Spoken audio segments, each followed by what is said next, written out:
extend po tayo ng ano dito mga kabakal. 2.5 inches. Yun po ang request ng may-ari. 2.5 inches ang idadagdag natin. Ito natin ng ano mga kabakal. Brace. Para hindi na magbago yung sukat niya dito. Dito na lang magbabago yun dito pa ano ng konti. Start natin to.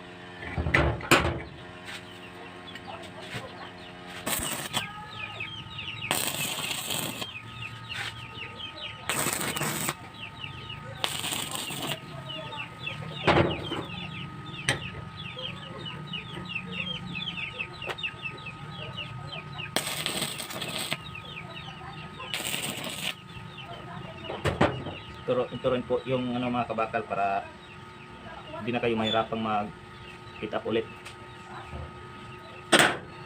Kasi pag walang brace, isa-isahin mo pag dugtong ito.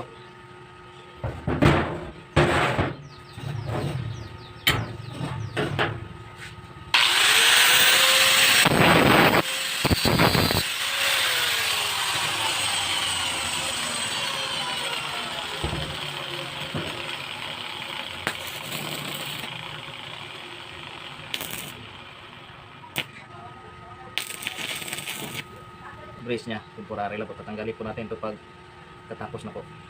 Ngayon po, puputol na po tayo. Nasa inyo na po yun kung saan kayo puputol. Kaya na po ang ano doon. Dito ako puputol. 25 cm ako nag ano. Dito rin 25 cm.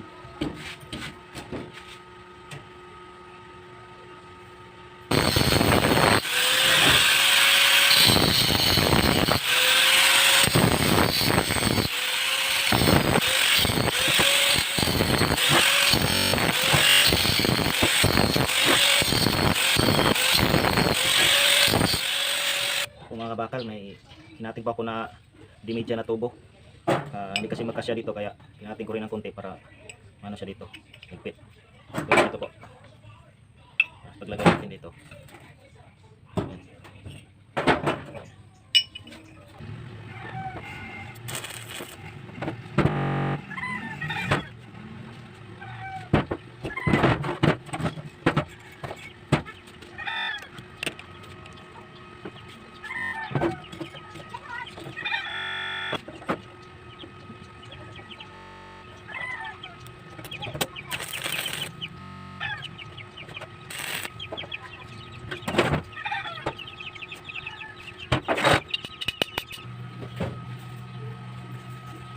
Mga kabakal, i-grind po natin ito mamaya. Lagyan po natin ng gap para yung welding tagos na tagos sa loob. Lagyan po natin ng bibil. Yung hindi na siya nakadikit. Kung magdidikit sa kanya, yung welding talaga para mas matibay.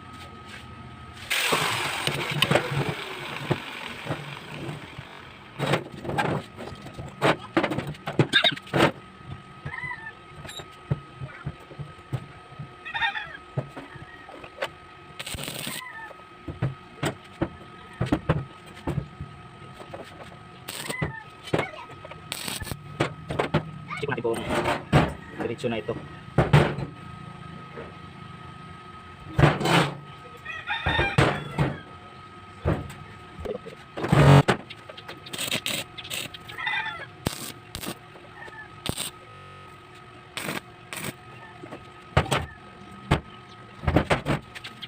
Ito po mga kabakal.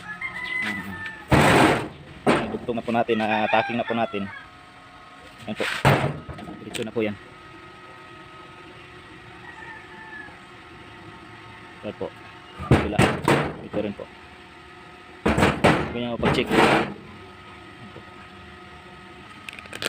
Gagrind po natin yan. Lagyan po natin ng ano, gap. Ito. Lagyan din po natin ng gap. Yan. Pag nag-welding tayo, tagos talaga yung ano, welding. Mas matibay. Pag pinatong mo lang, kasi sa loob niyan, pag hindi nakatagos yung welding mo, mahina yung ano, swing arm. Kailangan tagos yung welding.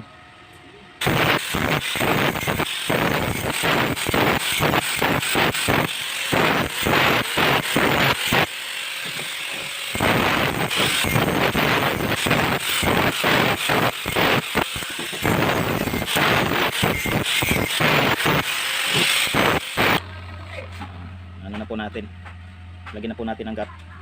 Yan. Pag nag-welding tayo, tatagos na yung welding sa loob. At saka didikit na yun sa nilagay natin na tubo sa loob dito. Yan po. Yan, isa na po natin yung welding mga kabakal. Ibin. Maganda po ito mga kabakal kasi mas matibay ito.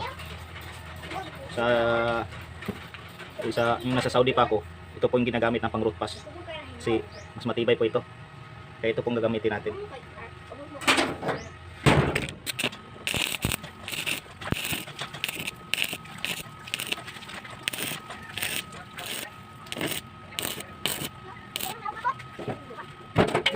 Kumain na ako pa yung welding mga kabakal. Isilitin ko kung ipahigop yung dito.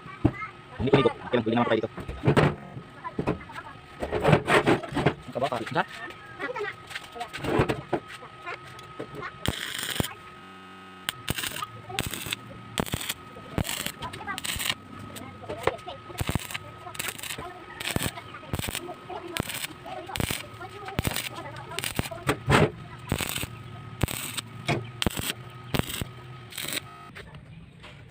Ito mga kabakal, kumana na kuguan welding.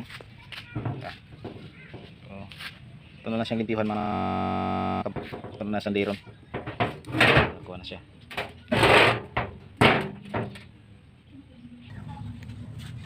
So mga kabakal, mamaya na ito natin tatanggalin pag malamig na po ito.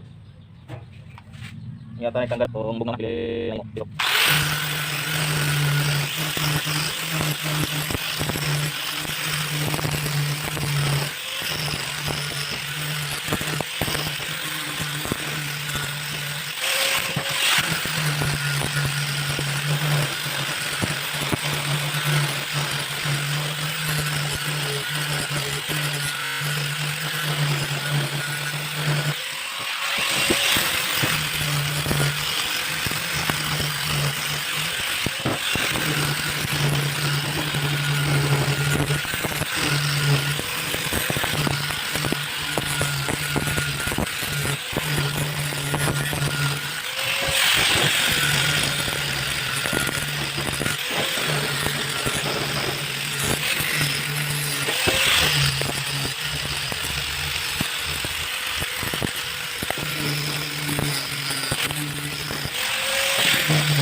Ito mga kabakal.